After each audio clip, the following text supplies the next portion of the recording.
Most folks around here call me Granny Eve. I'm the white-haired lady at the Saturday farmers market with the wicker basket full of fresh apple pies. I always hand out the broken slices to kids who look like they haven't smiled all week, and somehow they always come back the next day. I live in a small blue house on the edge of town, near the old railroad that hasn't run in decades. My front porch is full of plants I keep forgetting to water, and a wooden swing that creaks with every breeze. It's not much, but it's mine, and after everything I've been through, I've learned that peace is worth more than gold.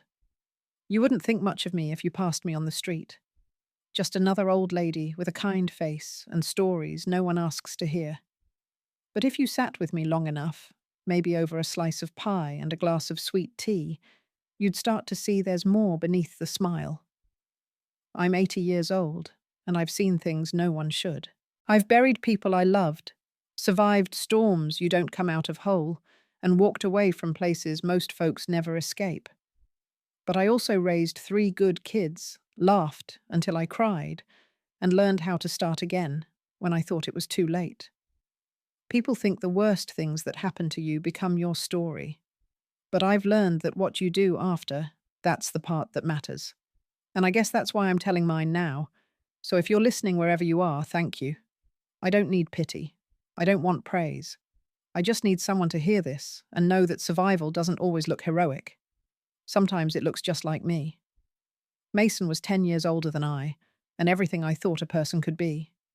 He had a quiet way about him, always steady, never rushed like he carried some kind of calm in his bones. He'd wake before the sun to feed the animals, haul water from the well, fix fences, and still have time to walk me to the schoolhouse gate just to make sure no boys tried anything foolish. He had Mama's smile and Daddy's shoulders, tall and strong, but gentle, in a way that made people listen. When neighbors stopped by, it was Mason. They asked for not Daddy. He was the kind of boy people trusted, the kind of man Daddy said the world needed more of. Daddy used to say Mason was born with dirt in his blood and iron in his hands. He believed men should work, build, and leave something behind. Mason was that legacy, the one who would carry the Jacobs name further than Daddy ever could. He was already managing parts of the farm by 15, helping with the books at 17, and running deliveries into town before he could legally drive. Me, I was just the girl. I helped Mama shell peas, learned how to sew, and was told often that no matter how smart I was in school, none of it mattered if I couldn't keep a tidy house or serve a hot meal. Daddy didn't raise daughters for ambition. He raised them to obey, to stay quiet, to serve. I tried not to mind. Mason made it easier. He never treated me like I was less. He taught me to climb trees, fish in the creek, and once even let me help him change a tire behind Daddy's back. I still remember the way his hands moved with such ease, steady and patient, like nothing in the world could shake him. When he looked at me, it was never with disappointment, just kindness. That mattered more than he probably ever knew. Our farm wasn't much by most standards, a few dozen acres of rocky soil and a barn that always needed patching. But to us, it was everything. Chickens roamed the yard, cows mooed at the crack of dawn, and the kitchen always smelled of something warm. It was a hard life, but in those days it felt whole. It felt like we had a future. Looking back, I think Mason was the thread that held us together. He was the reason Daddy worked so hard, the reason Mama smiled a little longer at dinner. I used to sit by the window, just to watch him ride Dusty, our old mule, into town, like some kind of quiet hero. When he came back, I'd run to meet him, dust in the air and the sun low behind his back. I never thought for a second that someday he wouldn't come back at all. It happened in the fall, when the leaves were thick on the ground, and the air carried that sharp edge of coming winter. Mason had gone out early to check the old silo after a storm had knocked loose some boards. They said it collapsed before he even had a chance to cry out. The rescue team found him hours later, buried beneath a mess of wood and rusted metal. His chest crushed his face, almost peaceful. I remember Mama falling to her knees in the yard when they told us her apron still wet from dishwater. Her cry something I never want to hear again. Daddy just stood there, fists clenched, jaw tight, as if he didn't move, he could hold the world together. The funeral was small, closed casket, a few neighbours, the pastor, and some cold wind that cut through every coat. Daddy didn't shed a tear. He just kept his eyes fixed on the hole in the ground, like he was waiting for someone to tell him it wasn't real. After that day, nothing in our house was ever the same. He stopped speaking for a week, ate nothing, barely slept. The only sound at night was the creaking of the floor as he paced back and forth like a man being hunted by something he couldn't see. On the seventh night, I heard glass shatter, then his voice yelling words I couldn't understand. When Mama and I ran out, the kitchen was wrecked. Dishes, broken chairs tipped over a cut on his hand, dripping blood across the floor. He stared at me with this hollow look, not angry, not sad, just empty. That was the moment something inside me shifted. He started watching me more after that. Not in the way a father watches his daughter, but something else. At breakfast, I'd feel his eyes on me for too long. When I walked past, his silence felt heavy, thick with something I couldn't name. He began asking me to help with things Mason used to do, like checking inventory in the shed or writing in the ledgers. He said it was time I learned how to be useful, that someone had to take over now. But there was no warmth in his voice, only sharpness. No longer his daughter. I had become a placeholder, a shadow of the son he lost. Mama tried to keep peace, kept her head down, made his favourite meals, and spoke softly when she spoke at all. But even she couldn't ignore the way the air changed when Daddy walked into the room. The house that once felt full of life now felt like it was waiting for something awful to happen. And I knew deep in my gut that whatever broke inside Daddy the day Mason died wasn't going to stay quiet for long. It was going to find something to latch onto, and I was the only thing left. It was sometime after midnight when I woke to the sound of my door easing open, the creak soft but clear in the silence of the house. At first, I thought it was Mama. She had a habit of coming in to check on me, pulling the blanket over my shoulders when the nights turned cold. But there was something different in the air that night. The smell hit me first. Whiskey, thick and sour, mixed with sweat, and something sharp, like old metal. My heart began to pound before I even saw him. I kept my eyes closed, willing it to be a dream, a mistake, anything but what it was. He stepped closer, and the mattress dipped beneath his weight. I could feel the heat of him near my legs. Then I heard him whisper low and slurred. He said Mason's name. Just once, like it was a prayer or a memory he was desperate to hold on to. My breath caught in my throat. I didn't move. I thought if I stayed still, maybe he'd realize what he was doing. Maybe he'd leave. But his hand touched my hair, ran through it gently like he used to do with Mason when we were little. He mumbled something about coming back, about not leaving again. When I tried to speak to tell him I was Evelyn, that Mason was gone, he grabbed my arm hard. I opened my eyes, and for a second I saw him. My father.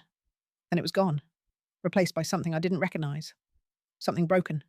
Something dangerous. What happened next didn't feel real. My body froze. My voice disappeared. The room blurred. He didn't stop. And when it was over, he just stood up and walked out, like nothing had happened. Like I was nothing. I lay there, stiff, the sheets twisted and damp beneath me, blood soaking into the mattress. I couldn't cry. Not yet. I just stared at the ceiling, numb all over. The only sound was the wind pressing against the window panes, and the crickets still singing outside like the world had kept spinning while mine had shattered. It was morning before Mama found me. She opened the door quietly like she always did, probably expecting to see me up and folding laundry or making breakfast. But I hadn't moved. She looked at me once and knew. Her eyes welled with tears, but she didn't let them fall. She sat on the edge of the bed, held my hand, and stayed silent for a long time. When she finally spoke, her voice was almost too soft to hear. She said he was sick with grief, that losing Mason had broken something in him, that it would pass. I wanted to scream, but I didn't. I just closed my eyes again and turned my face to the wall. That was the beginning of the end of everything I thought I knew about family, about love, about safety. Nothing would ever be the same. And deep down, I knew no one was coming to save me. Not Mama, not anyone. It was just me now, the monster who lived in the next room. It started with the nausea. At first, I thought it was the nerves, the fear, the way my stomach always turned when I heard his footsteps in the hall. But the sickness came with the mornings and didn't leave after he was gone. I skipped meals hoping it would pass, wore looser clothes, tied my apron higher.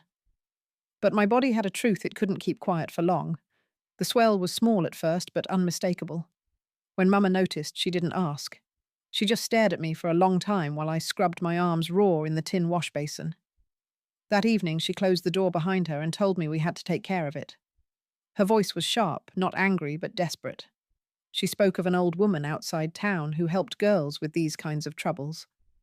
I knew what she meant, and I shook my head. She gripped my arm tightly than I'd ever felt from her before, called it a sin, said it was an abomination, that no good would come from letting it grow. I told her I didn't care, that the child didn't ask to be made. If I could carry it, I would raise it. Her mouth twisted like she might spit at me. Then she said something that cracked the floor beneath me. She said I had no right, that he wasn't even my father. The words slipped out like she didn't mean to say them, like they'd waited too long and forced their way through. I stared at her frozen. I asked what she meant. She looked away, hands shaking, voice hollow. Said I was born before the wedding, that she had been with someone else, a boy from Richmond, that Walter had taken her in to cover the shame. My mind reeled. I wanted to run, to scream, to tear down the walls. But I just sat there, the weight of two truths crushing down at once. The man who destroyed me wasn't even my blood, and the woman who should have protected me had kept the truth buried like bones in the backyard. I told her I still wouldn't end the pregnancy. I would not spill more blood for their sins. She didn't speak to me for days after that, but I saw her watching me, and I knew what she saw wasn't a daughter anymore, just a reminder of all the things she never had the strength to undo. In the weeks that followed, she brewed teas and made me drink them, boiled roots and whispered prayers over the cup. She told me to jump from the stools to carry heavy buckets from the well. I did it all not out of agreement, but because I knew it wouldn't work. This child, whatever it was, had already rooted inside me. It wasn't guilt. It wasn't a curse. It was mine. And if the world turned its back, I would still hold it close, because I knew what it felt like to be unwanted. And I swore this child would never feel that from me. The labour started just past midnight in the middle of July, when the air felt too heavy to breathe, and the house was silent, except for the ticking of the old clock in the kitchen. I was 17, barefoot, on a floor that creaked beneath every step, doubled over against the wall, with a pain that stole the breath from my chest.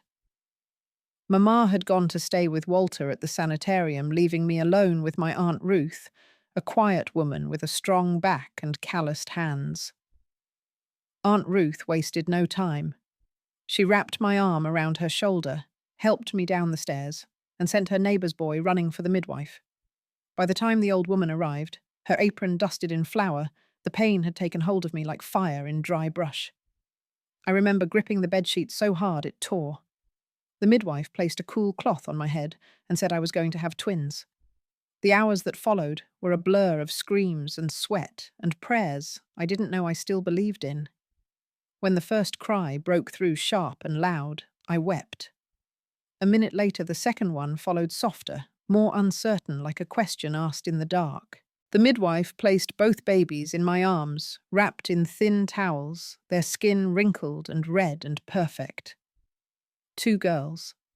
I named them Lila and June, names that felt soft and strong all at once. I held them and didn't feel broken anymore. I didn't feel like a wound or a secret or a mistake. I felt like a mother. The first few weeks were harder than anything I'd ever known. Lila cried through the nights, and June had trouble nursing. I barely slept, my arms sore from holding them both. my back aching from hours bent over cribs and laundry. But every time one of them wrapped her tiny hand around my finger, the weight didn't feel so heavy. Aunt Ruth did everything she could. She helped with feedings, made soup from scratch, and taught me how to fold diapers and boil bottles. She never asked questions about their father, never gave me a look that said shame, just quiet help. And in that silence, I found a kind of healing. Mama returned 3 weeks later, thinner and slower, her face pale and lined. She stood at the doorway for a long time before she stepped into the room and looked down at the girls. She didn't say a word, just reached out and gently touched Lila's cheek. For a while we existed like that, sharing a space, but barely speaking. She never asked about the birth, never asked about the names. She watched me with tired eyes as I moved through each day bottle after bottle, cloth after cloth. I think in her own way she admired me, or maybe she envied what I was brave enough to keep. Then one night, I woke to the sound of her coughing, harsh, hollow, unrelenting. I rushed to her room and found her hunched over one hand on her chest, the other gripping the bedsheet. We took her to the hospital that morning. She didn't come home. They said it was her heart. Said she'd had signs for years, but never said a thing. I sat beside her bed in the pale green room with the hum of machines and the scent of bleach in the air. She reached for my hand and tried to speak. Her lips trembled with words I never got to hear. Then she slipped away. Just before she died, she said something about Walter, that he wasn't, but the words never finished. It haunted me for months. The unfinished sentence, the mystery behind her eyes. Maybe she was trying to tell me more than she had before, or maybe some truths aren't meant to be said out loud. We buried her on a quiet hill behind the church, a place where the grass always grew tall and soft, where the wind never stopped moving. I held Lila and June in my arms, the weight of them grounding me as I watched the earth cover the last person who knew the whole truth. After the funeral, Aunt Ruth pulled me aside. She said Mama had asked her to take care of me if anything happened, that I was too young to carry all this alone. But I wasn't alone anymore. I had my girls. And every breath I took now was for them. Life slowed after that. I learned how to live in the quiet, learned how to stretch money, fix torn clothes, and make a home out of a broken house. There were hard days, of course. Days when the milk spoiled, or the firewood ran low, or I caught myself staring too long at the empty rocking chair in the corner. But there were good days too. Days when the girls laughed in their sleep, when I caught them watching each other like they already understood they'd never be alone. I never told them where they came from, not the whole truth. I just said their father had passed before they were born. A kind man, a kind lie. It was the only way I knew how to protect them from the past. And in some strange way, maybe from me too. It was a rainy afternoon when Aunt Ruth finally sat me down and told me the rest. The girls were napping the radio playing low in the background, and I was folding laundry by the window. She didn't even look at me when she spoke, just kept her eyes on the shirts in her lap. She said my mother had fallen in love at 16 with a young man from the city. He was a law student visiting relatives for the summer. When she found out she was pregnant, he was already gone back to Richmond and didn't answer her letters. Her family panicked. A baby out of wedlock would ruin her. Walter was the solution. A neighbour boy with ambition and no real prospects. He agreed to marry her if no one ever knew the truth. And so they buried it. Buried me with it. I sat there quietly listening, not crying, not speaking. I had imagined so many terrible things in my life, but this cut differently. My whole childhood I thought Walter's coldness came from disappointment, from grief, from rage. But now I saw it clearly. He never loved me because he never saw me as his. I was a reminder, not of Mason, but of betrayal, of shame, of the life he thought he was owed and never got. Maybe that was why it had been so easy for him to cross that line, because in his mind, I wasn't really his. Aunt Ruth told me the man had become a judge, Moved to Washington, had a family, a big house, a life that probably never included a single thought of me. She asked if I wanted to write him, find him, confront him. I shook my head. What was I going to say? That I existed. That the girl he left behind bore the child he never claimed. What would that change? He had a life. I had a wound. We were even. I wasn't looking for a father. I'd had enough of that word. Enough of what it could be twisted to mean. I didn't want his name. I didn't want his pity. I just wanted space to breathe. That day marked the end of something in me. A kind of false hope I didn't realize I'd been holding on to. The idea that maybe there was a man out there who would have loved me if only he knew. There wasn't. And that was fine, because now I understood who I really was. Not his daughter. Not Walter's either. I was my own. And the blood in my veins didn't matter nearly as much as the fire in my chest. I had survived both of them. That made me stronger than either ever was. I didn't want his land. I didn't want his name. What I wanted was a distance so complete that not even memory could follow me. The process took months. I found a lawyer paid with what little I had saved from sewing jobs and selling preserves at the market. I told him I wanted a clean break. I wanted my daughters, and I, to carry no part of Walter Jacobs into the future. Legally, it was complicated. No birth certificate had ever named him as my father, but the town knew, and the records showed his claim. The lawyer asked if I wanted to go after him to sue for damages or inheritance. I said no. I didn't want a dime from the man who destroyed me. I wanted to make sure he had no legacy through me, no shadow in my children's lives. I filed to change our last names to Grace. It felt right, simple, quiet. A word I hadn't known growing up. I sold the land next, the stretch of fields and broken fences where I had once run barefoot chasing Mason's laughter. The farmhouse where the worst had happened. I gave the money to the hospital that had been caring for him, paid every last cent of his bills. Not out of kindness, out of finality. I didn't want to owe that man a single thing, not even resentment. I wanted to be done. They told me he died in his sleep, alone, in a shared room under a window that overlooked a patch of weeds. No one came to collect his things. There weren't many. A pocket knife, a comb, and a book he never read. His body was cremated. The ashes were kept in a plain metal box with his name etched shallowly. I didn't attend the service. I didn't send flowers.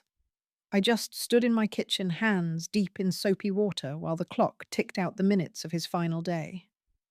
And I felt nothing. Not relief. Not sorrow. Just quiet. That was the moment I knew I had won. Not in the way stories usually go with shouting or revenge or some dramatic reckoning, but in the silence that followed. In the life I was building that had nothing to do with him. Lila and June were 5 by then. Full of questions. Why didn't they have a grandpa? Why didn't we live where I grew up? I told them enough to keep them safe, but not enough to stain them with someone else's cruelty. They didn't need to carry that weight. I carried it so they wouldn't have to. And every time they laughed or learned something new, every time they ran barefoot across a safe floor, I felt the past lose its grip just a little more. I didn't erase Walter out of spite. I erased him because his presence had already tried to erase me. This was balance. This was justice in its quietest form. And for the first time I believed that the future could actually belong to me. I met Thomas when I wasn't looking for anything. He worked the night shift at the pharmacy across from the hospital, always soft-spoken, always carrying a book under his arm. The first time he brought me lunch on a rainy Thursday, I almost cried, just from the kindness. He didn't ask questions I wasn't ready to answer. He just showed up over and over until I let myself believe it might be safe to let someone in. The girls liked him before I did. They said he made the best pancakes and never minded when they spilled syrup. We got married in a quiet ceremony at a church that smelled like fresh paint and lemon polish. I wore a light blue dress, not white, because I didn't believe in pretending. It was the beginning of something simple and good. Life with Thomas wasn't perfect. We had money troubles and sleepless nights and disagreements over silly things. But we laughed more than we cried. And for the first time, I felt like I had built a home instead of just surviving inside one. Lila and June grew up strong and curious, full of questions and fire. They never needed rescuing, just room to grow. I told them the truth in pieces, only what they needed, only when they asked. Years passed. I went back to school and became a nurse. I worked long shifts, held hands with people who had no one, and watched lives begin and end. It taught me grace. It taught me to stay steady when the world wobbled. Now I'm 80 with more grey hair than I care to count, and a porch that faces the sunset.